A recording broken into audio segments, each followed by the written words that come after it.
Power Project crew, welcome to today's show. This episode was recorded on April 3rd with Sherian Lee. Sherian is a licensed marriage and family therapist, a certified wellness coach and personal trainer.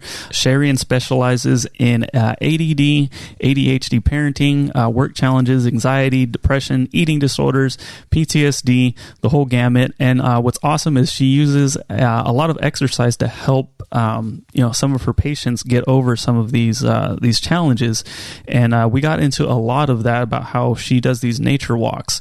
Mark, all the time, he's talking about how, when he wants to talk to his kids or whoever it may be, the second you go on a walk, you almost can't shut them up. So she uses something similar in helping people work through things. And on top of all of that, she's actually extremely jacked. You guys, if you watch this on YouTube or Facebook, you'll be shocked at you'll never believe her age, put it that way. She is in extremely great shape. She explains how her first date with her husband, she's like, I got to go to the gym. I got to go get my training on. So that's really, really cool. So we talked to her, we asked her a bunch of questions about like, how can someone in a relationship who has a significant other that's not really into fitness, but they're trying, and it's kind of, that battle of like almost the other person that's not into it kind of brings the other person down. So we asked her if she can give us some advice for people that might be in that same situation. So with this lockdown, nobody's really talking too much about the mental side of things, the detriment that all of this can actually put on somebody. So having a conversation like this is really, really important. So we really thank Sherian for taking the time out. And as fast as possible, I just want to remind everybody again, please head over to markbell.com. Right now, we're giving away a free 30-day trial to the entire website. Markbell.com, of course, is Mark's personal website where he puts up his, every single day, he puts up a brand new workout. So right now, with everyone's gym shut down, you might be a little bit lost or you just need a little bit of guidance. Well, right now you can get that for free from Mark Bell at markbell.com. Just register and you'll gain access to the entire website for free for 30 days. Also, please take advantage of the 20% off discount we're giving on every slingshot and hip circle combo at markbellslingshot.com.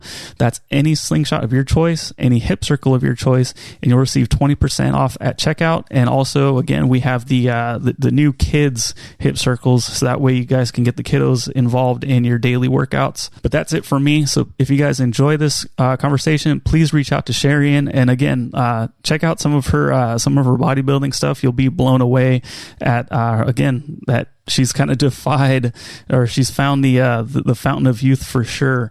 But anyways, reach out to her. Her social media links will be down in the YouTube description and iTunes show notes. And ladies and gentlemen, please enjoy the show. Hey, but like real talk, have you guys had those cookies yet?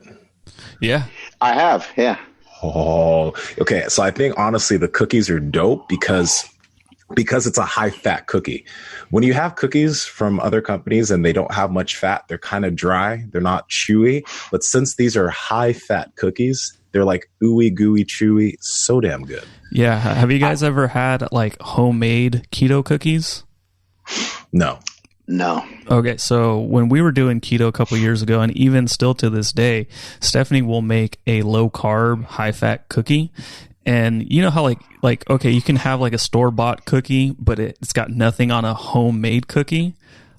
This is like man, dude, it is like the perfect combo of like opening up a wrapper but still getting that homemade taste. And if you've experimented with a ketogenic diet and having these keto treats, then you'll know what I'm talking about. I don't know how they did it, but it tastes so freaking good and the texture is amazing. I was worried that I'd take a bite out of their the double chocolate chip cookie and it would just kind of like have a resemblance of like a double chocolate cookie, but that thing is like a brownie and it is so freaking good. I don't know how they did it. And then Mark, how do they come up with only, I think, 2 net carbs per cookie?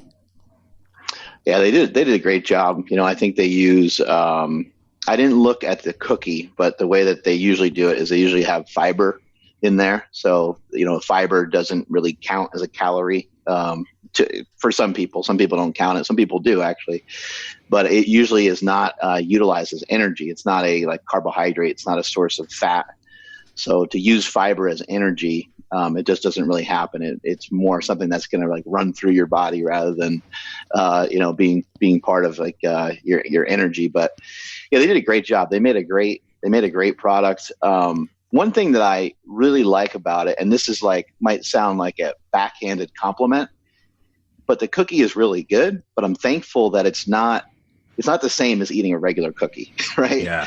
And because of that, you're more than likely not going to eat a whole, shit ton of it. I love chocolate a lot. I like dark chocolate a lot, but I also like milk chocolate. Like, to me, milk chocolate, I can crush a milk chocolate Hershey bar, a big giant one, without any regrets and without even thinking about it, because you just end up inhaling the whole thing so quickly. But like a dark chocolate, you get into like the 70 percentile range. It's easier to be like, I'm just going to have a couple pieces of it, because it's not so flavorful that you're like, oh man, I'm going to, eat more and more of it. So I think Perfect Keto, they do a good job of like, some of their bars, I will admit sometimes, though, I want to have like 3 or 4 of them in a row, because I don't know about you guys, but I've been putting them in the freezer lately. I've been putting some of their bars, the birthday cake one and a few other ones, are putting it in the freezer, and it's like the ultimate treat. And then, Ron Penna told us to take our collagen, and the bars are full of collagen. I'm not sure about the cookies. I didn't look to see the ingredients on the cookies, but it's a great way to get in collagen and a great way to have a nice snack at the end of the day. Yeah, we'll have to check the full ingredients, and then we'll have to report back. But if you guys want to take advantage of some delicious treats, really easy like hack for a ketogenic diet, you guys got to head over to perfectketo.com/power25 at checkout. Enter promo code POWERPROJECT for 25% off your order of $99 or more. On top of that, you're going to get free shipping on your entire order. So please take advantage of that. Mark, who do we have on today? I can't even. Oh. Yeah, I'm excited. This is a person that went to high school with Joel Green. So, oh my goodness! Something weird must have happened at this school where people actually learned stuff and got super smart at this place, because we all know how smart Joel is. But I believe her name is Sherian, but we'll get the pronunciation. Hear it from her, and that's why. Yeah, hopefully. Yeah, no, I was going to say that's why I didn't want to even say anything, because I wasn't sure if it was Sherian or Sherian, but I guess we'll make sure. We'll find out. But what a great opportunity to speak to somebody who's going to talk to us a lot about what you can do to combat depression, anxiety, out of the profile. That you guys, I'll have to send you guys a couple of pictures. Joel was sending me pictures. She's a bodybuilder. Whoa. And she looks amazing. She's probably like early 50s. She's jacked. She's in really, really good shape. She's doing like this double bicep pose in the picture that Joel shared with me. She looks awesome. She really does a good job of taking care of herself. But in addition to that, what fascinated me the most about her was she talks a lot about walking as being therapy. And then she also has a lot of experience with ADHD and things of that nature. So I was like, wow, this could be a really cool opportunity to get in some good conversation about how people can utilize some walking to help with what's going on right now. So yeah, that, and there's a lot of parents that are home with their kids, and if any of them do or have been diagnosed with ADD or ADHD, it's going to be really cool to get her insight on what parents can do right now, or like some of the, just some of the things to not do if you are in that situation, which I think everyone's going to be able to learn from, because we're all kind of not stuck, but we're surrounded by everybody, like, more now, right? Like we're like, I've seen my daughter and my fiance way more in the past like couple days than I have, in the past couple weeks. So it's been a lot of fun. Like, it's pretty, how like kids do things different than adults. So Jasmine will sweep, and we have a hallway, and when I sweep, it's, small strokes, and then you move down. She just does one big stroke the whole hallway, and then does it again, and I'm just like, that's not how you do it. Like, shoot, okay, but what's wrong with how she's actually accomplishing the job? Yeah. And then I'm like, damn, I've been doing it wrong the whole time. Nsima, to put it in perspective, having a child is kind of the equivalent of watching somebody play Mario Brothers and be really shitty at it. they keep dying over and over again. You're like, that's not how you play the game. That's not how you do it. What are you doing? It's funny because you want to make, like, imagine watching someone playing a video game. You want to make commentary every time they like are about to screw up, right? It's like your own idea of being screwed up. And so you watch your kids do stuff. It doesn't matter if they're swinging a baseball bat, throwing a football, making their bed, brushing their teeth. Everything they do is different, as Andrew just pointed out, which is great. And so different sets off an alarm in your head of like, hey, that's not the right way. And then you realize, like, wow, I could, like, not only can I sound mean and rude to my own kid, but I can sound like almost abusive if I'm not careful with my choice of words. You know, they might be doing something. Maybe let's say they're brushing their teeth really hard. You know, then you might need to give them more knowledge about, you know, hey, you know, we're trying to really take care of our gums, and you're trying to, you know, brush some stuff away, but we don't need to go in there with like a sandblaster. And, you know, so that, you know, you're trying to just like point something out that might lead to a better result, but it's very difficult to be like, hey, you know, you just want to hit him in the back of the head and say you're doing it wrong. Sounds kind of like a relationship too. Well, I don't know what kind of relationship you got going on. I don't want not hitting them, but like, you know, just they do things differently than you, and that different can just kind of seem like it's wrong, but it's not. It's just different. Yeah, and then what it really does is it makes you prepare for what you're about to say. Because when I say like, no, like you're doing it wrong, what do you mean? Like, why am I doing it wrong? And then you do the parent thing, which is I don't know, just listen to what I'm saying, don't question me, which always leads to nothing good. But yeah, dude, they will question why you even like are you telling them something. So you're always on your toes. It's frustrating. They just need to come to their own. They need to come to their own conclusion, right? Like if she sweeps, and then she finds that she keeps tracking, you know, what she keeps, you know, she keeps bringing it back and forth, right? Then she'll obviously look at it and be like, I didn't really clean the floor all that much. You know? Yeah. Or she has found a good way and it's efficient and it works well for her. Yeah, exactly. I think that's a strength too, because like some kids, like I do this a lot as a kid. Like I'd see my mom do something and I'd just do it in a totally different, stupid way. Usually it ended up being stupid, but sometimes you might come across something pretty cool, you know? And that's just the fact of being rebellious. I was a rebellious ass kid. So, you know, it is what it is. Guys, I'm super sorry about super training, but you know, my wife and I were thinking about it a little bit more. We just don't want to get ratted out for anything. And so for the first time ever, ST's doors are shut down, even to our staff and everybody else. So just didn't want, you know, we probably should have took action maybe a little bit earlier, but we shut down the offices and shut down everything. And it's just a matter of like, we want to make sure that the business is still thriving, because without the business, we can't have the facility. We can't ever work out, you know, if we don't have that business cranking. So that's what we're doing. We're just making sure that we're taking care of that and making sure that we, that when we come out of this, that we come out of the other end stronger than ever. And there's no screw ups, and there's no like, you know what, we should have done A, B, C, you know, so yeah, we're just trying to keep everything, by the book, basically.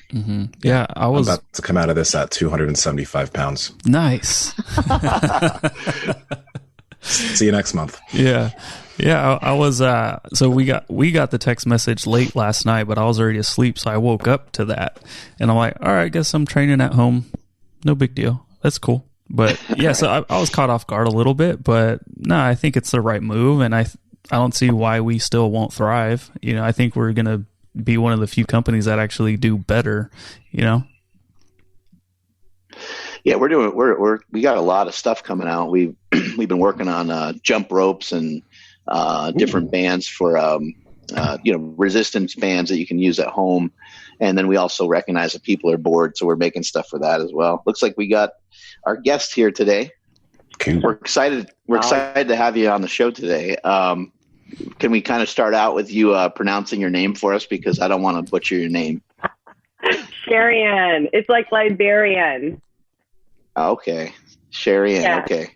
Yeah. Sherian the Liberian. Yeah. How you guys doing? Good morning to you. Morning. I like Morning. your background there. We're doing great, and it's my understanding that you went to high school with our buddy Joel Green. I did. Way back I graduated in 83. I think he graduated in 82. So yeah, a long time ago. We're old folks. That's great. That's great. Yeah, he shared a lot of stuff with me, about some of the work that you've done, and I was really fascinated by you're working with kids that have ADHD. You're helping people fight depression, and you're doing so with exercise and with movement. And a lot of the stuff that I saw was about like walking. And then on top of that, you're a bodybuilder. So I just found your story to be great. And I think for today, sharing this information out with people at this time when people are really, they're cooped up in their house and they're trying to find exercise. We've been preaching here on this podcast for a really long time about, hey, like, please get outside, hit up a walk, get some sunlight. So maybe you can shed some light on, some of the values of just going outside and hitting up a walk. I love that. So one of the things that I do is like I have my clients meet at a nature trail. So we're walking, but we're walking in nature.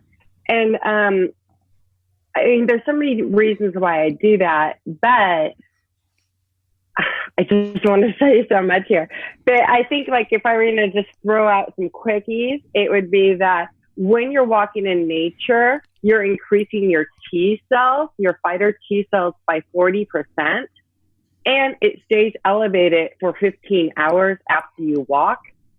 That's like huge, because right now, if people are concerned about the coronavirus, they should be concerned about their immune system. And just the fact that walking in nature increases your fighter T cells for 40% for 15 hours, that's huge. And then also, because we're walking in nature, we're looking at the phytocytes in the air from the plants and the trees. And our body is like absorbing that. And that's like an antibacterial for our lungs. And if you look at COVID-19, it's like attacking our lungs. So that's going to help us to be able to fight that a little bit more. So those two things are really important. And then if you look at it from a neurological standpoint, it's going to help increase serotonin. Like the thing that I see is that people are eating like junk food. They're eating more carbs. People are baking like crazy, sugar, and then wine too, right? So research shows that when we're stressed, it depletes more serotonin or 5-HTP, tryptophan. And with that, people are going to crave more sugar and more carbs. And the walking or exercise in general will help boost up serotonin. It's like everything, norepinephrine, dopamine, the feel-good hormones, endocannabinoids. I mean, there's like so much that the walking does. And can I add one more thing?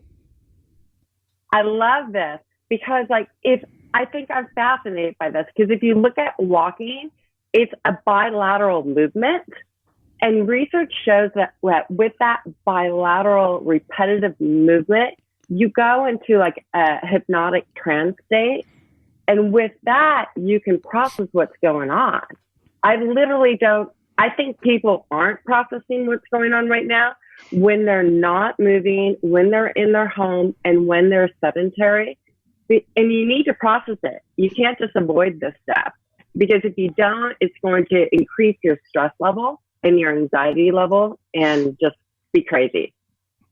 I know, for myself, I've had success with my kids getting them to talk about stuff through activity. I remember with my son when he was young, if I wanted to get something out of him, I could talk to him all day long and try to pry stuff out of him, and he wouldn't tell me what's wrong or what's bothering him. He wouldn't share anything about his feelings or anything. But if I played basketball with him, if I threw a football around with him, then all this stuff would come out. He would say, "Oh, I'm frustrated in class because, the teacher, made me do this and I was embarrassed in front of the class," or whatever the situation was. And then he'd start talking, and the same thing would happen when we go on walks and stuff. So is that kind of what you're referring to?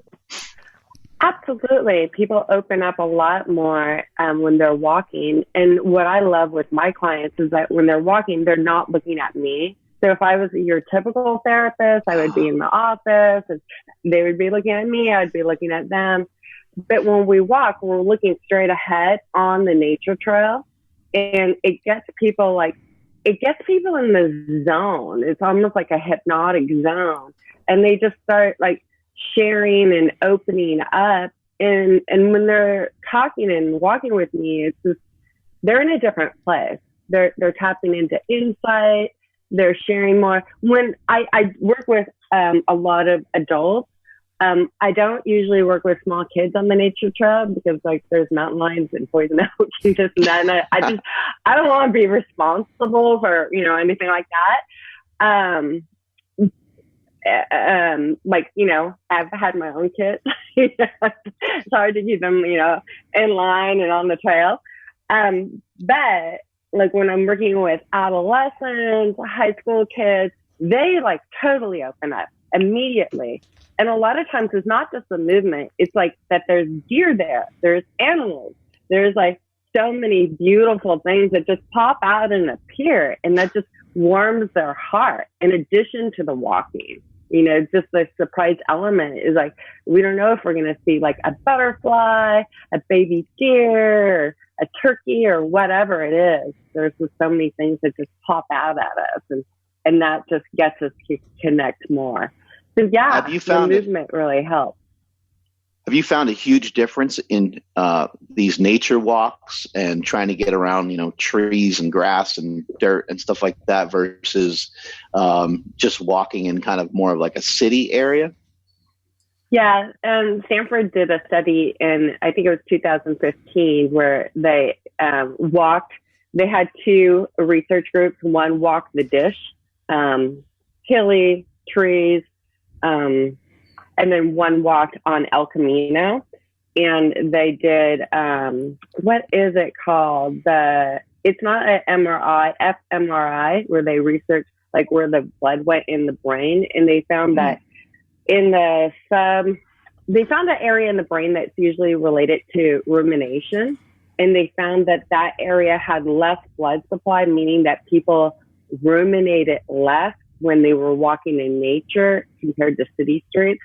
So I think that's really cool because a lot of times I work with people that ruminate a lot, where they just rethink something over and over. And I think that's going on a lot with the COVID-19, where people are really oh my goodness, I'm going to get sick, I'm going to die, all these worst case scenarios. And they keep going over and over in their mind about it. And the walking helps stop that. I think the walking, in my opinion, that's the biggest tool to help stop that rumination, because that rumination ups your stress level. It's if you had a cooktop and you just turned on all 5 burners and you left it going all day long, that's what's going on with your body. You're releasing so much stress because your thoughts can't tell the difference between, is this live or is this memory? It produces a stress response in your body, even if it's not happening. And I'm curious about this too, since you know so much about the effects of walking. I don't think we've ever talked to anybody who can go in depth on this just about walking. But as gym rats, we like to think about frequency and reps and sets and stuff like that, right? So from that kind of perspective, do you think there's a minimum amount of times you want to be potentially taking walks per day? Is it better to take certain walks directly in the morning time and again at nighttime? What does that kind of look like? I love this. So if you look at the research about walking in nature, I have to bring the nature part into this. They say that it is, I think it's 5 hours a month, right? And that's just to maintain. That's not a lot, right? But they also say that if you're going through something, if you're processing something, the more you do, the better. So that looks like, I think it was 1.5 hours a week. And then, obviously that's like for the person that doesn't exercise a lot, and probably doesn't need to process a lot. The way I look at this is like every single day you're experiencing stress, right? I mean, let's face it. We just don't experience stress like a couple times a month. It's usually daily, and especially right now, if you watch the news or anything like that. So from my experience, I think that we need to do like inner house cleaning every day. And so it could be really light. I mean, I do take days off now because, I'm a bodybuilder and like I'm really trying to incorporate rest and recovery, which is a new thing for me. Normally I didn't do that in the past.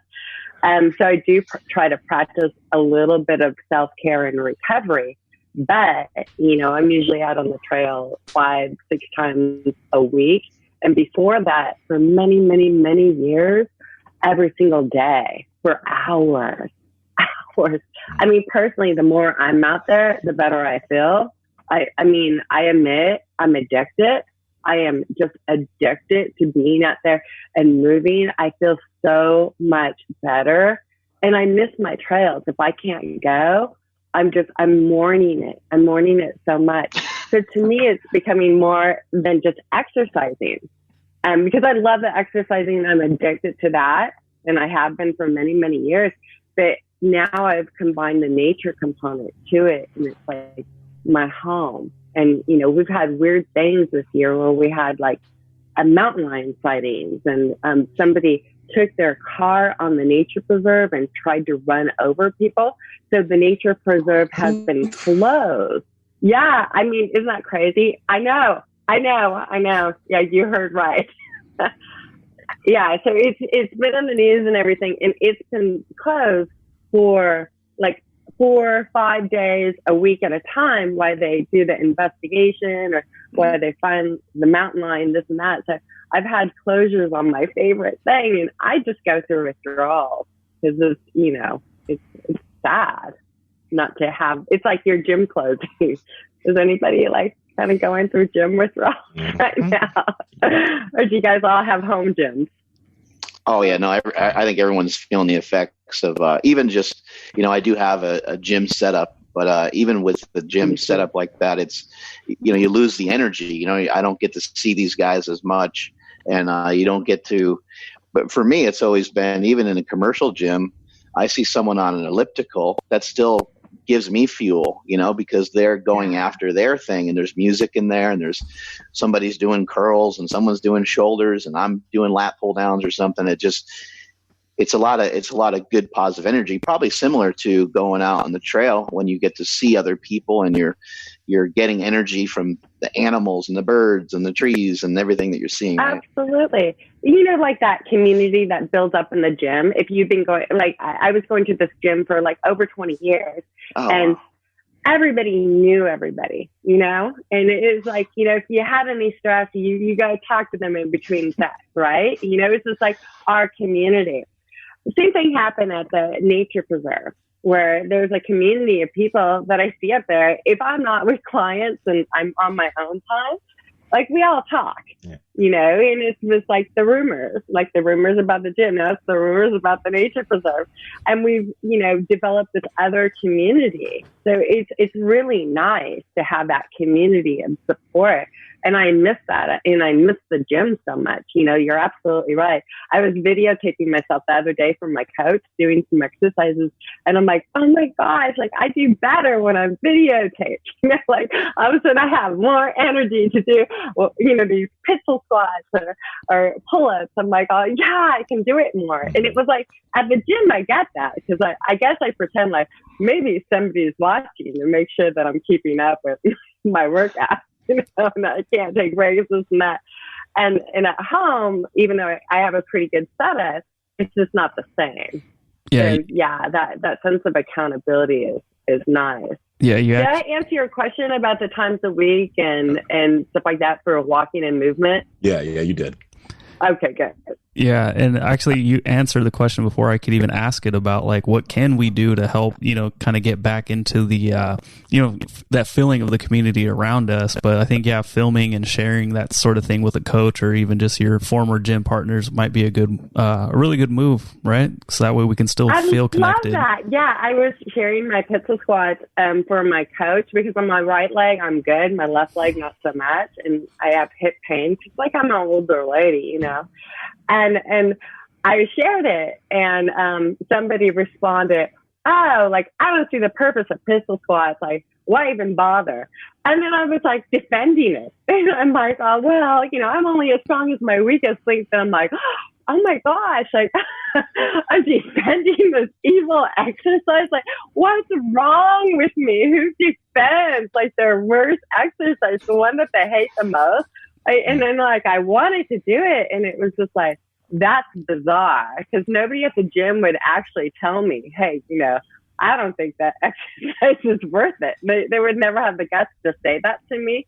But, in social media, people do speak up a little bit more about their opinions. And I couldn't believe the effect that had on me. That motivated me. I'm like, I think they're good. That's awesome. I'll do them more. Yeah, screw those people. What does social media know anyways? Yeah, exactly. Yeah, so going back to kind of like what Nsima was talking about, like the meathead in all of us, when it comes to the walks, like does adding resistance kind of amplify everything, or does it not really matter? So as far as like resistance, like meaning like maybe a weight vest or like ankle weights or something like that. I love that. I actually, I remember when I first started bodybuilding, I was just like, well, it makes sense to have like arm weight, like, cause if I'm moving, like maybe I can get some extra gains while I'm doing this. So I was doing that for a while. And, I've always wanted to weight my clients, using vests. And some of my clients, like, they would have a hard time with that, meaning that, like, we walk steep hills, like steep hills. We climb a lot. Like, it's like one trail climbs 1,800 feet. So that's significant. So in some aspects, like, we don't need that because there's hills there. There's, like, really steep hills. But I like the idea. I like the idea personally of adding that. And, if I'm allowed to do running up there, usually I switch to sprint work. But when I wasn't allowed to do running, my coach would let me out there and run, and I would have to do interval work up there in the hills. So she had me do more interval stuff, or I would sprint and run. Usually I don't weight my clients. I have thought about that though for a long time, and I think that it would be beneficial, just because it would be a harder load. I don't really count my walk so much, or even my runs, as a workout, to tell you the truth. I mean, for me, it's more for my mind. And I love that time.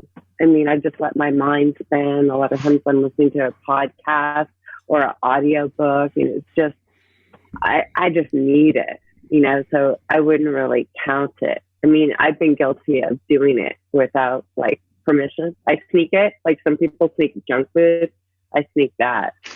How have you used bodybuilding and some of the stuff that you learned from bodybuilding and maybe brought it into your profession and utilized maybe some of the disciplines because you help people with relationships and you're helping people with all kinds of different family matters and things like that.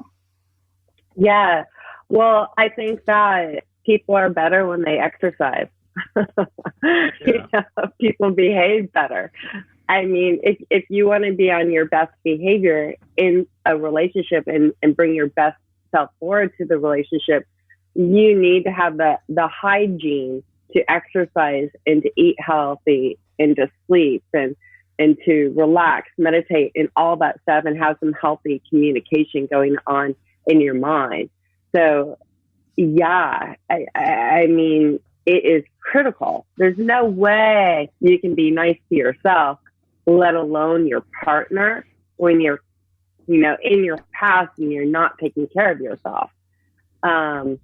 So yeah, and all my clients have started exercising, have started going out for hikes, doing weights, doing resistance training. And I think that's really important. I mean, a lot of times they just look at me and they're like, oh, wow, you look pretty good for your age. What do you do? Like, let me start doing that as well. Yeah. Have you had to consult any couples where one didn't want to bother with exercise, but the other one did, type of thing? And kind of, I've seen it before where the other person will almost put them down because they do want to improve. Have you had to help anybody like that? Usually that's not like the main thing that people come to see me for. And a lot of the couples that I see, both of them exercise quite a lot. That's what attracts them. But yeah, I have experienced that in the gym. For many, many years, I started teaching group exercise when I was 17 years old. So I've lived 40 years in the gym, it's like a long time. And so I have experienced that a lot at the gym where one person starts to work out and then the other person starts to feel jealous and intimidated and upset about the amount of time that it's taking away, from the family and the relationship. So yeah, I have experienced that, mostly in the gym type of setting, or people coming and talking to me like after class, if I'm teaching a class, or, if I'm training somebody, because I also do a little bit of personal training. Sometimes people will comment about, how their partner is like jealous and doesn't support them. I see that with the gym and a lot around eating behaviors, eating off target. I see that a lot. And for my therapy clients, I see that a lot because, I have this component where I do want people to eat healthy foods to help fuel their neurochemistry and to help them feel better. And yeah. So yeah, both for working out and a lot for eating. How do you encourage them to maybe come together on that?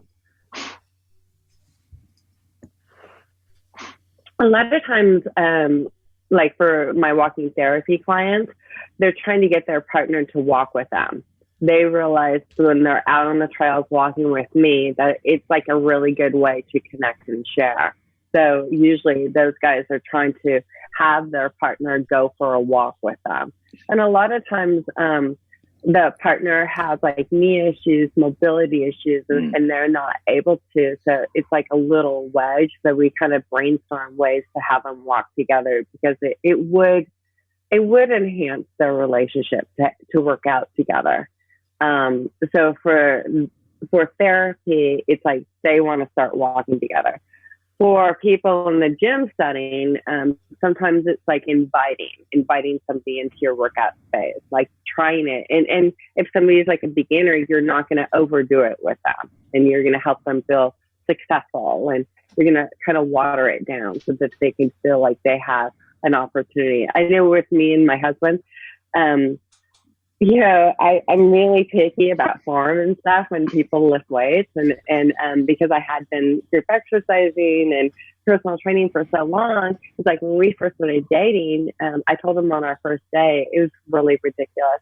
I'm like, oh, well, at the first day ever, and we were set up, it was like a blind date. And I'm like, oh, I got to go to the gym at 9:00 because they close at this time. And he's like, what? Like, you're leaving this date to go to the gym? Like, what's wrong with you? I'm like, I'm sorry. I have to get it in. It's the only time I can get it in today. I just have to. And he's like, whoa. And I'm like, well, you can come along, I'm fine with you coming along. And so he'd start coming to the gym with me just because like that would be a for sure way to spend time with me. Right. And I started like correcting everything that he did. I'm like, and he's like, like, I'm not paying you, you don't have to correct everything I did. And like, I really got that, that if I wanted a relationship with somebody, like that didn't serve me to go in there and nitpick everything that he did on a movement standpoint. And now, with COVID-19, we've been working out together at home. And I've been, I have like, my child had like adult swing set where it holds 260 pounds. So I took it and put a yoga swing, a TRX bands, and do pull-ups off of it. I do so much off this thing. It's outrageous. And so we started working out together. And I've been showing him, how to do things, because he's not, he doesn't know how to work out at home as much as I do. And that's been really nice. It's been really bonding us. If anything, I laugh like crazy. But back to your answer. I think the laughing and the not being nitpicky about like form and what people do is super helpful, and encouraging them to work out and being super supportive, like you would see in a CrossFit gym. Just like whatever level you're at is okay. Let's encourage that. And I think some of the things that get in the way of that is people, like me, being really nitpicky about the form. And you got to do it this way. And, you can't make it easier. I think those things really get in the way. I'm curious if you can add on to that a little bit more. Like, what would your suggestions be to a person that does work out a lot and their partner just doesn't want to, or their partner just doesn't like enjoy exercising in any way? Like, how would you suggest that an individual helps that person or, encourages that person to do that? I mean, it's really hard because like people change when they're ready to change. And, for example, I hate to say this, but my mother, who's 90, almost going to be 91, she's never exercised a day in her life. And like, I don't know, I feel like she might like outlive us all, and she's like eating ice cream. I mean, right now she's immobile in a bed. She can't move anything. It's really sad. And so I've lived my whole life with this mother that would make fun of me at a really young age. I had to exercise. I was a competitive gymnast. I started like exercising at the gym as soon as I could at age 16, going for runs and stuff like that. And she would like literally criticize me and make fun of me for working out. And I've always wanted her to exercise. And I was always encouraging her to exercise and eat healthy. And she never wanted anything to do with it. Never. And the more I pushed, like, do a walk, do this, do that, the more she pushed back. And so finally, I think it was like her 87th or 88th birthday, it was like, what do you get? The mom that has everything. I said, I'm going to give you the gift of not pushing. I'm going to give you the gift of like accepting who you are and how you want to live your life. And I'm not going to push you to do your physical therapy. I'm not going to push you to stop eating the junk. I'm just going to accept you. And that was like the hardest thing I've ever done in my life because I literally don't agree with it. I mean, it's literally sad to see her decline, and she's declined so much. But with that, as I gave her that gift, I also gave a gift to myself. And that gift to myself was sensory deprivation floating once a month to help me, like I'm not going to push her. I can't control her at all, but I can up my self-care because I'm the one that has to watch this. So in response to your question, I don't think that you can live by example, but sometimes when you live by example, sometimes it's people's purpose to be opposite from you. Or, my mom would I'd go to the medical appointments with my mother, and my mother would say, oh, she calls me Sherry. Don't listen to that Sherry. She just wants you to exercise and eat healthy. Don't listen to her. She would say that to the doctor because I was telling the doctor, hey, she's not doing this, she's not doing that. And she spent her life just like resisting and pushing my exercise, my healthy eating away. And sometimes the more you push somebody to work out and eat healthy, the more they're going to resist you. So sometimes you got to wait until they're ready to change. And with that wait, sometimes people, if you look at the cycle of change, there's pre-contemplation. And down here in that pre-contemplation stage, sometimes people don't believe that they're able to exercise. that they'd stick with it, that they'd be, it's hard, it's intimidating. So I would work on like encouraging them, like, wow, look, you said that you couldn't exercise, Mom, but man, you raised your hand, you did this, you did that. So anytime they showed progression and doing movement more, I would encourage that and try to build up the self-efficacy. Because that's like, if you didn't ever think that you could stop drinking or stop smoking, you like wouldn't. People don't change unless they feel like they're going to be able to make a change successfully. And if they have support around making that change, and really when the change is better than not making the change. And I so wish that would have been the case for my own mother. I wish, with her Parkinson's that she would have made that change, because she would not be so not able to move right now. But she didn't. And that was her choice. And I got to be okay with that. And in order for me to be okay, I float. I give myself a gift. So to answer your question in a nutshell, you can't make other people change, unfortunately. People change when they're ready. Hey, you said a lot. You can increase your self-care. You said a lot of really powerful stuff right there. There's a lot to what you said, and I want to kind of highlight it a little bit. You said sometimes it's people's jobs to be opposite of you, and that's really powerful. And then talking about change, I think we sometimes feel it's our job to change people, and I've been doing that for a long time, even with my own social media. Like, I want you to do this because it's making me feel this way. And then I have changed my own dialogue around to be more like, this is what I do. This is how it makes me feel. And maybe you'll enjoy it as well. So I've kind of given up on this, like this fight, this like resistance that I felt like I was fighting. And I kind of have just explained it a little differently and said, this is what I do. This is how it makes me feel. And hopefully you find it useful for yourself. Yeah. Yeah. For me, I'm going to get a pillow. Sorry. I'm going to sit on a relaxed pillow. There we go. For me, that was always super hard for dealing with my mother, because I do believe in it so much. I push it. I try to push it by example, and I try to sell it. I mean, for me, there's nothing better than like reading about like how eating healthy and exercising affects your neurobiology. I love that stuff. I want to talk about it all day long, but other people just aren't that interested in it. But when people like, if like I'm wearing a swimsuit and I have like abs and everything, people are interested in that. Yeah.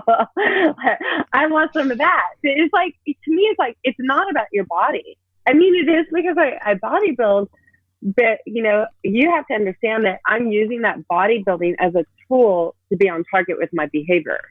In regards to eating. And I mean, I don't need any tools to be on target with my exercising. I mean, I just do that. I always have. Something I learned years ago, which might be helpful to some people listening to this, when it comes to any relationship, your relationship with your mother, my relationship with my wife, anyone's relationships. And it's this idea of this one question. And the question is, how can I love you more? And so if you think about like my wife, let's say, wants to go on a walk, and I'm thinking like, F that. Like that's the last thing I want to do. I don't want to go on a walk, or I don't want to go wine tasting, or I don't want to do, something that's even just watch a particular show that she might want to watch. And if I think about that question, I'm thinking this is a point of interest for her. This is why she brought it up. She wants to do it with me. Don't be an idiot. Just take the opportunity and just do what the hell she says, and just, and who knows, maybe we'll both have a great time doing it. And it just it's another opportunity. You don't have to say yes to everything. There's just another opportunity to love someone more and just show them your interest level. And I think that's what we're always trying to do. I love that because you're investing in the relationship in order to have the relationship work and not have like the work out. You need to invest in the quality of the relationship by spending time together. Doing what the other person wants to do.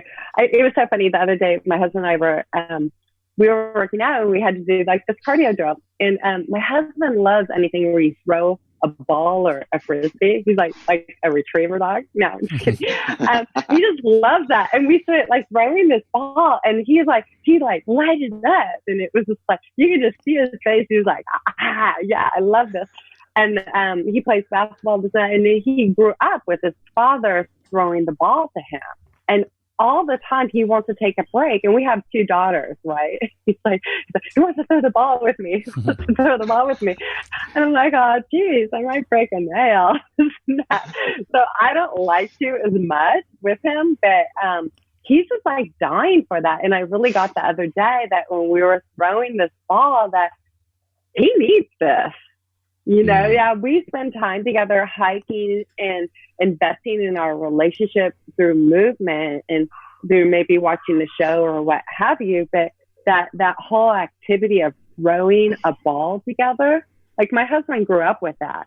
That was his bonding time with his dad. That's like what he liked to do to relieve stress. And like, I should be doing that more.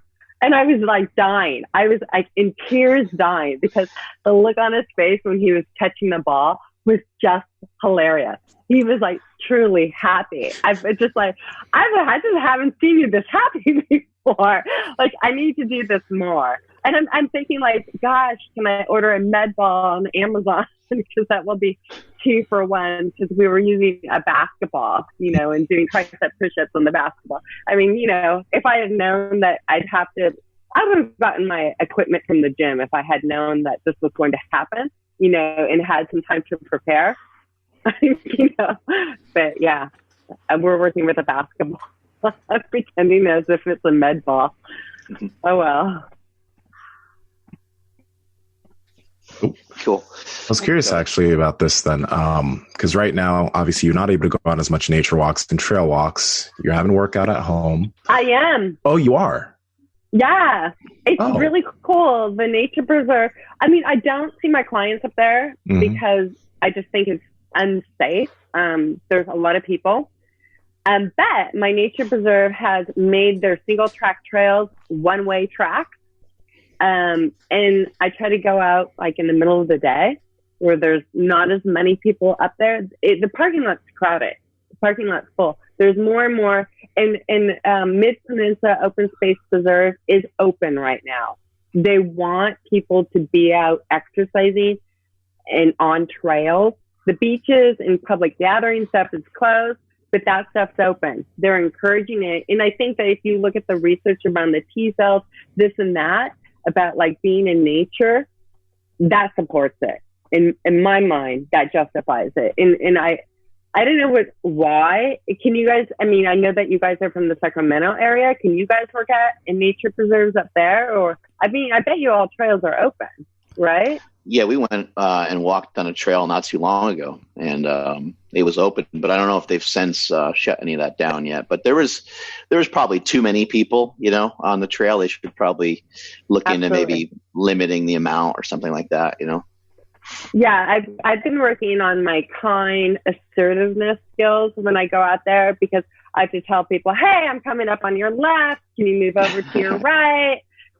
Thanks for turning away. Wow, that's great social distancing. So I've been having to speak up a lot because there's so many new people out on the trails right now that have never been out there hiking or on a nature trail, and they just don't know the etiquette. And some people aren't really following the social distancing. So, yeah, your question, I'm so sorry. You were going to ask about, like, what do you do if you can't work out at the trail? What if we're in lockdown and we can't do that? What was your question again?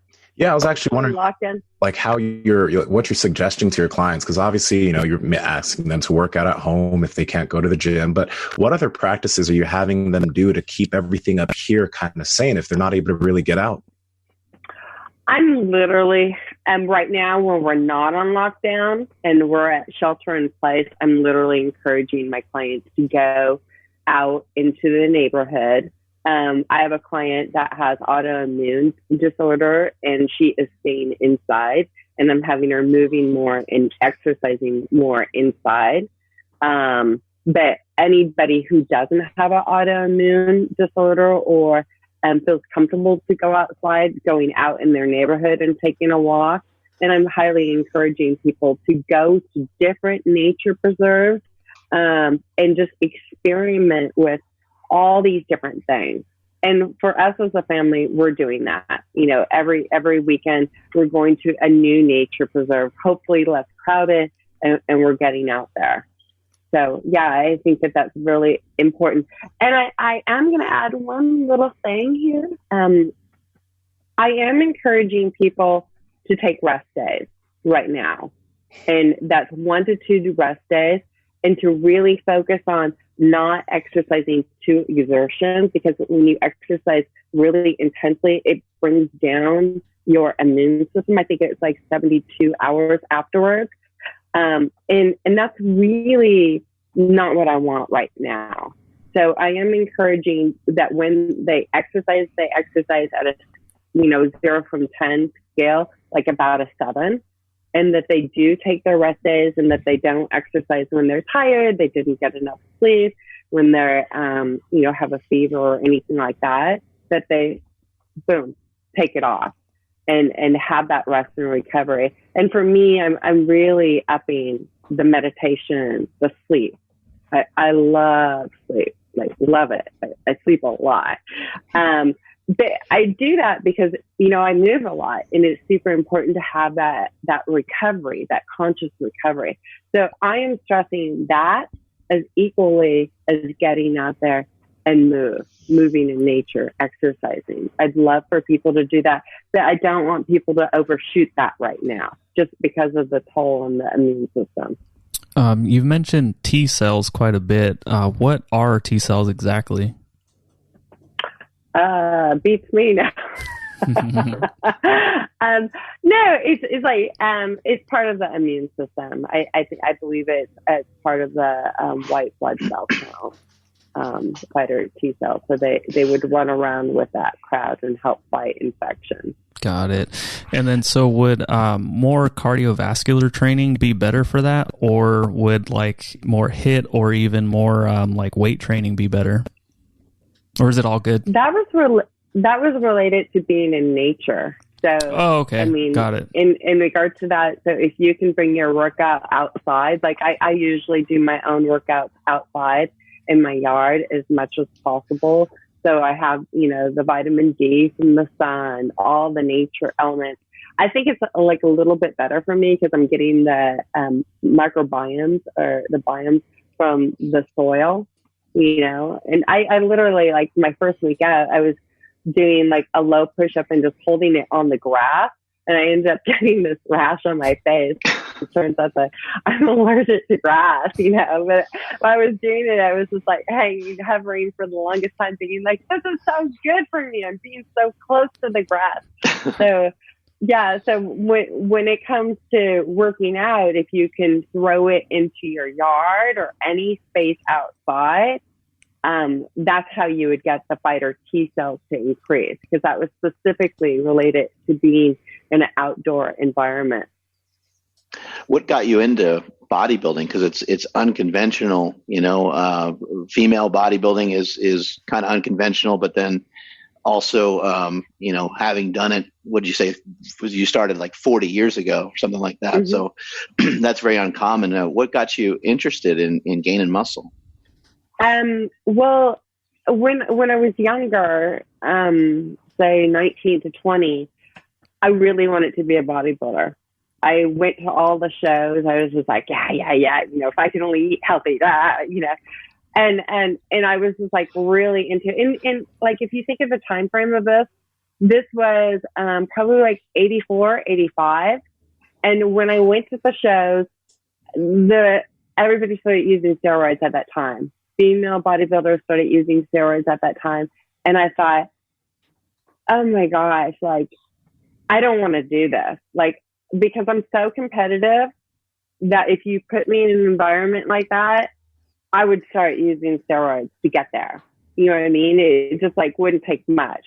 So I decided when I was like 20, 21 that I'm not going to do this because of the road that I would go down. I'm young, I haven't had kids, this and that. And so I didn't. And I just kept working out, and I've been working out ever since. But then when I was, I gained a lot of weight with my second pregnancy. I mean, I was really big, and I was really devoted as a mom, and gave all my attention to my kids, but I always kind of worked out. And then I started getting in better and better shape as I aged. And every year I would challenge myself. Like Jack LaLanne was one of my, do you guys know who Jack LaLanne is? Yeah, absolutely. Yeah. Okay, good. He's somebody that I grew up admiring. And what I admired about him was every year on his birthday, he did something to challenge himself. And so I was like, I want to be just like Jack LaLanne. So I started challenging myself every year on my birthday. I remember one time I was into ultra running, and I tried to run 50 miles for my 50th birthday. And I got to, and without a lot of turning, and I got to mile 43. And like when I did this, it's like we had 12 hours to do this. And I was driving electric, so I had to go move my electric car off the charger during this like 12-hour period. And when I got back, I was just like, oh my God, my body can't move. You know, it was like mile 14, 15. I was just like, ah. And so anyhow, making a long story short, everybody knew me at the gym as somebody that would take on the challenge. And I was meeting with my personal training friends. And they said, hey, you know, Sherian, why don't you do this for your birthday competition? And it was a natural bodybuilding show. And I said, oh, okay, let's do it. Mm-hmm. And so I started for my first show at age 51 with only 4 months prep. And like literally, yeah, isn't that crazy? And literally I thought that they were going to throw like rotten fruit at me or something getting us on stage. I mean, really, I had nothing. And I ended up taking second place. And I don't even know how I did that. And I was just like, oh my gosh, you know, if I get first place, then I can become pro. Yeah. Obsession sets in. And then I had been competing every year since then. Like, I don't even know how I did that. I mean, basically, let's face it, when you show up to a show, it's like, who else was there? And I think I was like so excited. I was just, I don't know what happened, but yeah, somehow I landed with second, and I was just like, wow, this is awesome. So then I kept competing. And then afterwards, I wasn't doing as good. I would get like really like nervous, mess up my back pose, this and that. And then the last competition, I got first in 40 and over, and I was age 55. As a matter of fact, I did a pose where I went, I'm 55. And everybody was like looking at me. But I was just so happy to do that up on stage. It was so nice. But I got first in my age group, and I tied for second overall. I compete in natural bodybuilding now. And the reason why I do that is because my dog's coming in. The reason why I do that is, hello, I wanted to make sure that, you know, like I didn't compete when I was younger because of the steroids. And now that I'm older and there is natural bodybuilding, I do want to support that just because like it's something that I believe in, and I believe in the community. So, yeah. So I started doing it because like my coworkers scared me. And they know I will do anything that you dare me to do, including walking on heels. And as a matter of fact, my one coworker teaches people to pose in bodybuilding and bikini, and he really wanted me to do bikini because he didn't think I had a lot of muscle mass, and I don't have a lot of muscle mass. And I'm like, I can't do that. I have 2 teenage daughters. I just, you know, I'd rather come in last place and do what I want to do than do that. And plus, like, I mean, I drive him nuts when I'm trying to pose. He's like, no, don't do it like that. walk like this, flip your hair like this. And I'm like, if I do that, I'm going to fall off my heels. not going to happen. Yeah. Figure. What's your diet like? What's your nutrition like? My diet is like one of the key things. So you should know I've had food allergies my whole life. And I've been like one of the weird people. I stopped eating like wheat and gluten at the age of 25. And I've always been allergic to dairy. So I've only had I'd say like 5 years where I ate dairy in my whole entire life.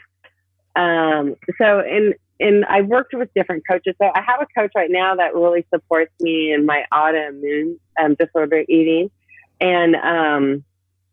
And so I eat primarily fish, bison, 3 ounces, breakfast, lunch, dinner, maybe 1 or 2 ounces. I have like this special protein powder that I think is like the biggest treat ever. I put a little bit of water in it, mix it up. Sometimes I'll dip 90% dark chocolate in it. So I primarily eat like fish and protein and vegetables, like a lot of vegetables.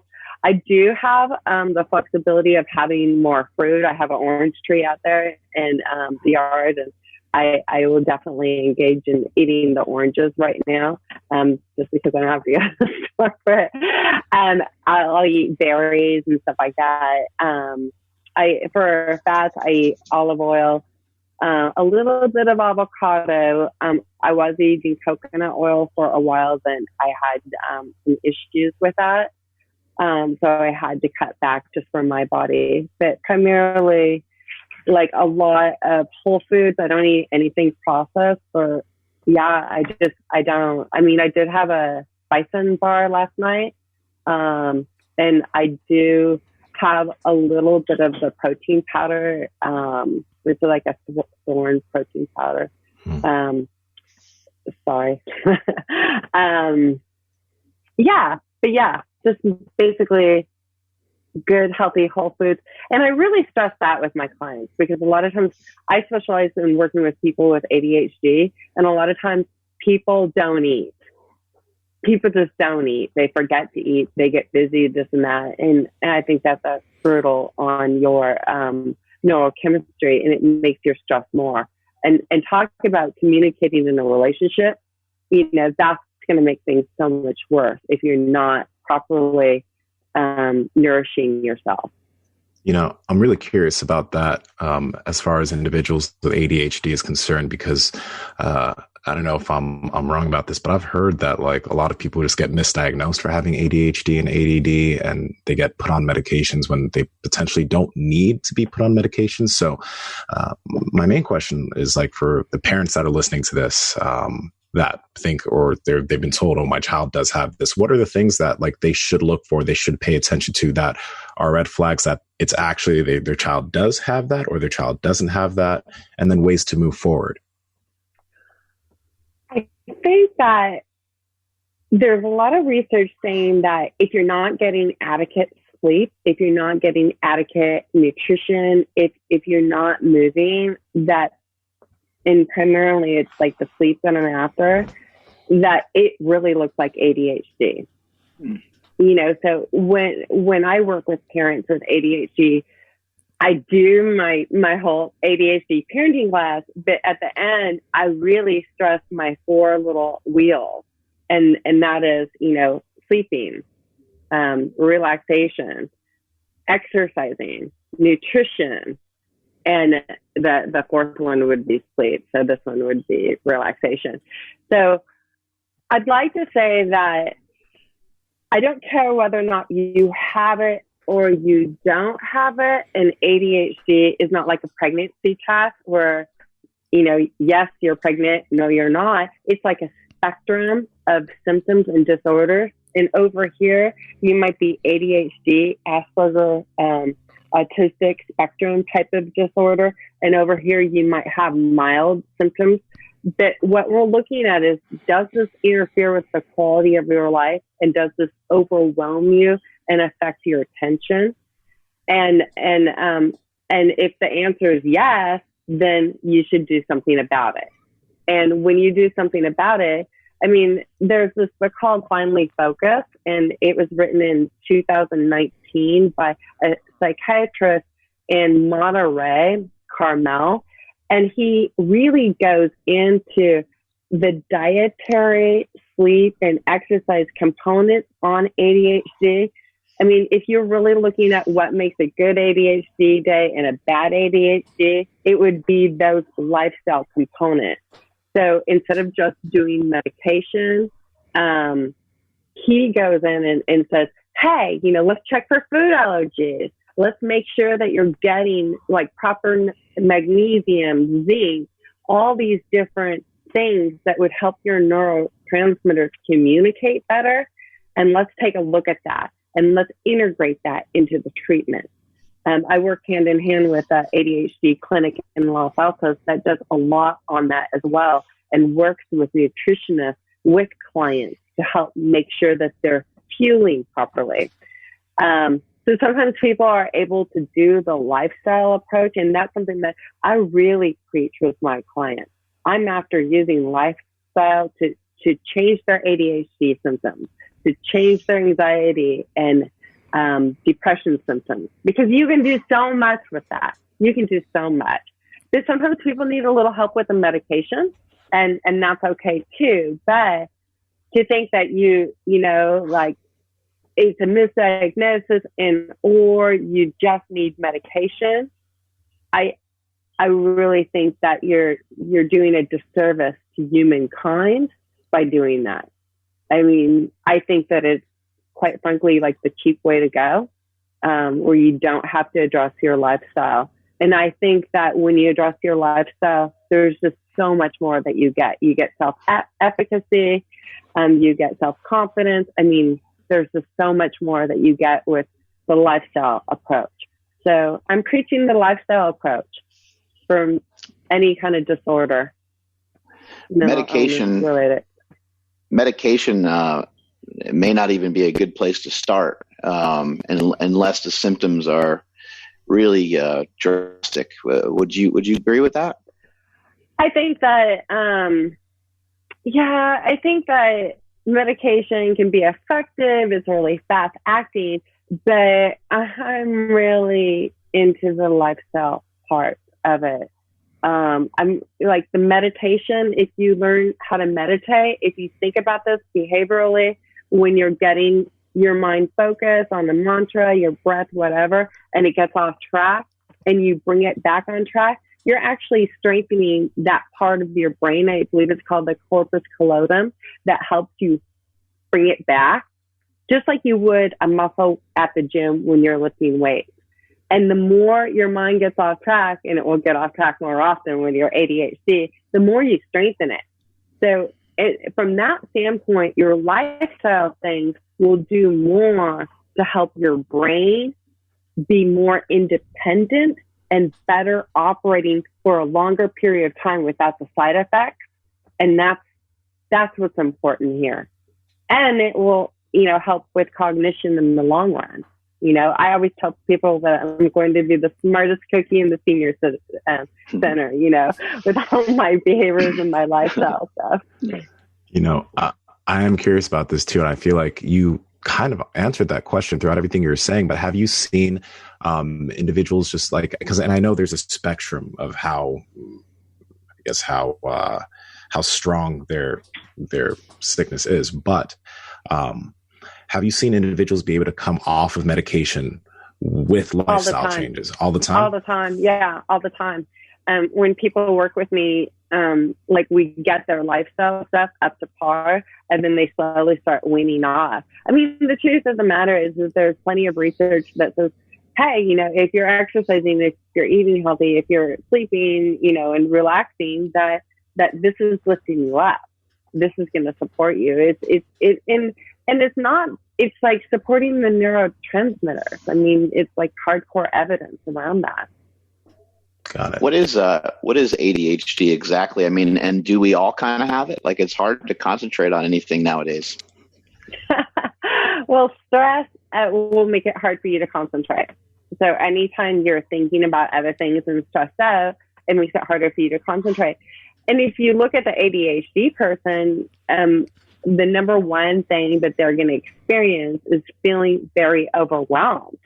So I think that right now, you're probably right. There's a lot of people that are very overwhelmed right now, making it super hard to focus and concentrate. But back to your question, it would be so much so that it would affect the quality of life, meaning that when you're in class, you're just not on topic with focusing on what the teacher is saying. You're like more looking out the window or, doing other things. Sometimes people can have sensory processing disorders where they're more concerned and they feel things so much it bothers them. Like for me, I wore my first mask yesterday and I was just like, oh my God, like this doesn't feel good. And I'm like, oh, it makes me want to itch and touch my face more. It's like, what's the purpose of a mask if it's going to make me like, and I just realized like that's my sensory processing stuff, like of course, the mask would bother me and I needed like a super silky mask or whatever. But things like that are really overwhelming and take your focus away. So ADHD usually have a lack of dopamine and norepinephrine. It's low and we need to raise those two neurotransmitters. Actually, GABA is an important thing with ADHD that tends to be low. So do we all have it? Yeah, we can have a tendency to go there. Is it going to be enough to get diagnosed? Maybe, but probably not. But if you did get diagnosed, you can do a lot with lifestyle. Do you think school maybe potentially makes those things worse? Like maybe we ask too much, for a 6-year-old or 8-year-old to have to sit through such long periods of class? Absolutely. Developmentally, the ADHD kid is 2 years younger. So if they're 6, they're really like 4, right? Developmentally. And it's just really unrealistic to have the kids sit down and do the things that they have to do. I mean, if you look at the kindergarten curriculum now or first grade curriculum, that's like crazy. It's really crazy. I mean, like we were playing back then. And developmentally, there's like a lot of research saying that developmentally kids just aren't ready for that. I mean, I gave both my kids the gift of another year. And hey, I just really got screwed with that this year. My daughter is graduating from high school. And now she's not able to graduate because I gave her that gift. It's all my fault. God, I feel so guilty now. But I gave him the gift of another year because developmentally, if they're like, she was a November birthday, then developmentally you get a December baby, like December 6th with a November baby in a room in kindergarten or first grade. Yeah, those later developmentally kids, from August to December are going to be behind. And if there's any kind of learning disorder or ADHD, they're going to be even more behind. And I think that I've seen with my kids' school that they're becoming more interactive with high school and more projects and more hands-on, which helps with learning and retention and helps your ADHD kids focus a little bit more. But in the elementary schools, it was kind of brutal. Yeah, I'm a December kid, and I, have definitely had my fair share of learning disabilities. I wasn't really diagnosed with anything in particular because just like the school I went to and the year that it was, I never heard of ADHD. I'm sure that there was probably people studying it at the time, but it's 30 years ago, so I didn't know how to deal with it, basically. I got labeled as ADHD and dyslexia when I was a kid, and like I'm older than you, but I was really bad. And what I mean by that is like I also had like really bad speech impediment and like I would just be all over the place, and like my learning disabilities were like so insane. It was crazy, and I think that's probably why I love the lifestyle technique so much, because in my mind, like I'm really trying to level out the playing field. Like I will do anything to get my brain to be normal in regards to my learning disabilities and my ADHD, like I'd do anything, you know, and like the lifestyle stuff is definitely my vehicle to be normalizing my brain. And that's what I noticed when I was younger. Like this stuff really makes a difference. Like how I eat really makes a difference with how I'm able to focus and be on target with that. But yeah, so, yeah, sometimes it does go undiagnosed.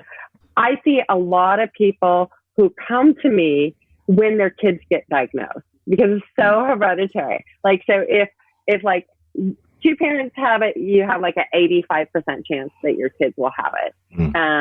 If one parent has it, I think it's like at 25 to 50%. So it's very highly hereditary. I'm sorry, I messed up there, the stats. If one identical twin has it, you have an 80%, 85% chance that the other identical twin. Two parents have it, it's a 50% chance. One parent, it's a 25% chance that the kid will have it. I'm also curious, actually, because like nowadays you'll see every single kid or a bunch of kids have phones, iPads, tech. Do you know if there is any effect, positive or negative, of you like kids with technology that have ADHD? Is it like in terms of general day-to-day use, is there a positive effect or is it generally negative? Is there a way that parents should think about handling this instead of just putting their kid in front of a screen? Yeah, I mean, you know, to follow the screen guidelines per day is really healthy. I mean, a lot of times when you're ADHD, you're going to be hyper-focused on things that really are of interest to you. And a lot of times those screens and games are very, it makes the kid hyper-focused and really absorbs their attention. But you ought to know that there's other things that other kids hyper-focus on, like playing Legos, or reading, or playing an instrument, or a sport, you know. So I like the hyper-focus to be on those areas because it would really benefit them more than the screen time. I think with the screen time, the things that I like to look for is like, are they moving? Are they avoiding screens later in the day so that it doesn't interfere with their ability to sleep at night and have a restful sleep? What else can you be doing instead of screens? And if screen time is something that you really, really, really enjoy, how can you fit it in a little bit, but not have it be too much? So it interferes with, you know, quality of life. You doing the lifestyle thing, socializing with other people. So back to your question, screen time is easy. Medication is easy, right? Because like it is like the electronic babysitter. It is like a sure way to like, I even see it at the nature preserve where parents are bringing their kids and the kids are on the screen. Yeah. And it's just like, that's a good way to keep the kids on the trail and out of the poison oak and this and that. Cause like, they're like, it's not healthy for them, you know? And like the nature preserve is inviting, like, you know, butterflies, caterpillars. There's just so much to see that it's inviting the kids to get out of the screen. So when you look at nature and ADHD, nature is like one of the best things you could do, to be in a nature environment for your ADHD and not on the screen. So that was a really roundabout way. Look at you in your glasses. Yeah, the screen's just a little too bright now. Awesome. Thank you so much for your time. I really appreciate you coming on the show and sharing this information with us. So it sounds to me like, sleep, getting in, some form of proper nutrition. Everyone's got their own kind of take on that, but getting some sunlight and getting your sleep, not only will assist you all the time, but it will assist you especially, right. And exercise will really assist you, especially in these times of this virus floating around. Yeah, absolutely. Absolutely. Yeah. Well, it was a pleasure to be on the show with you guys and to meet you. Thank you so much. Enjoy the rest of your day. And I hope that you guys stay well and healthy and continue doing what you're doing. Awesome. Thank you so much. Thank you really so much. Appreciate it. Yeah, that was awesome. Bye. Bye. Okay. See you later. I was really hoping that we'd be able to talk to her about her fountain of youth, because I mean, there definitely are some, like we've talked about lotion, but you know, she wasn't going to give away that secret. No. Yeah, I was hoping so. I will say I washed my face for the first time the other day. Slow clap. How did it feel? You'll really love this. I was really, really tired. I was like, dude, I got to take a shower. And I blinked, and like, you know, when like the sweat like burns your eyes, I was just like, I was like, no. I was like, I don't want to shower right now. So I washed my face and went to bed. Good for you. But I was filthy though. I just didn't want my eyes to burn. At least you did that. Yeah. I don't know what I washed it with, but it felt invigorating. Yeah. I hope everybody takes walks after this podcast though, because like it especially nowadays, that it's good to go do that multiple times a day, and even after this. Yeah, and I hope people take walks and then look at Sherian and realize what lifting and bodybuilding can do, because she said she was 55. I was like, there's no way. But man, that's and 2 kids. Like, this is somebody that I can like tell my fiance, like, hey, check out what she's capable of doing. You know, like, this is good motivation. So I don't know, man. I'm all surprised. I had no idea. That's great. Sounds like she doesn't eat a lot of carbs, and it also sounds like she doesn't eat a lot of fat because she's eating like fish and vegetables, and she did mention like a little bit of olive oil and avocados and stuff like that. But yeah, she probably is just getting in that protein. Mm-hmm. Yep. You know how useful that can be. I mean, what was his name? Ted Neiman. Mm-hmm. Yeah, he's really big on that, and yeah, it's just, I think the biggest thing that I got from her was the exercise part. How do you encourage somebody to exercise? And just like, you gotta just not.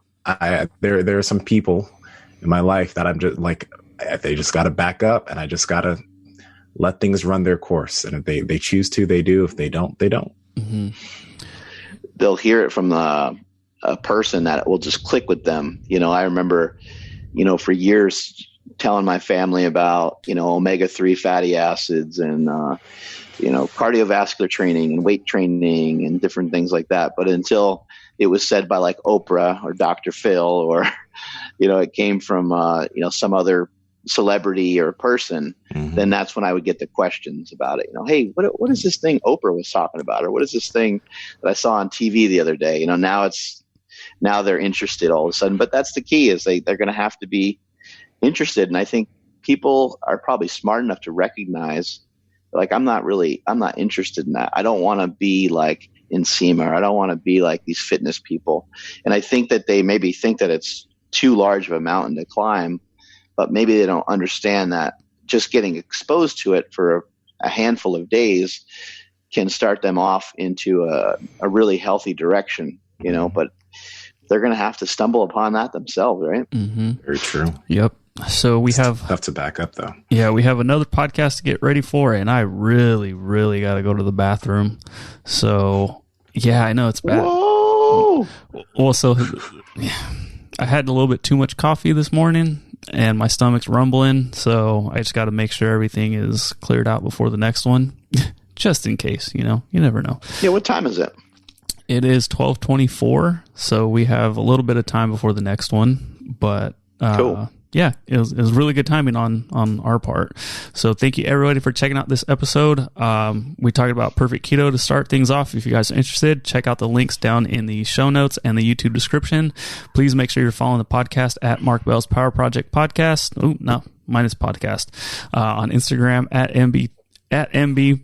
Dude, I'm falling apart. I really got to go. At MB Power Project on TikTok and Twitter, LinkedIn, Facebook, all over the damn place. I am Andrew Z. Nsima, where you be? At Nsima Inyang on Instagram and YouTube, at Nsima Inyang on TikTok and Twitter. Mark?